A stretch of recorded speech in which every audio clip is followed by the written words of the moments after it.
สวัสดีค่ะวันนี้จะพามาปรุงก๋วยเตี๋ยวน้ำตกแบบที่เรากินกันค่ะทำกินเองที่บ้านใส่เท่าไหร่ก็ได้ก็ใส่พริกเผาลงไปค่ะน้ำตาลน้ำปลาน้ำส้มเนาะแล้วก็น้ำปลาพริกไทยจะเยอะๆเลยชอบ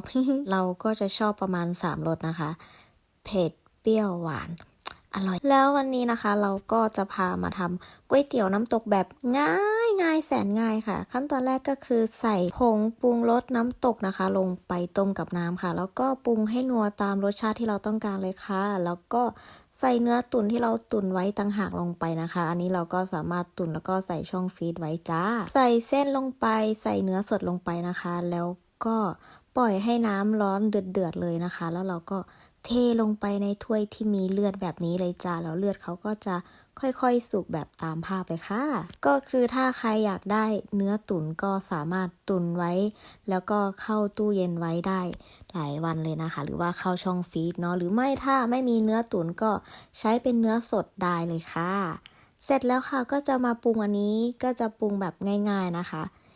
แบบไม่เผ็ดมากจากถ้วยนี้เสร็จแล้วค่ะก๋วยเตี๋ยวน้ำตกที่แบบ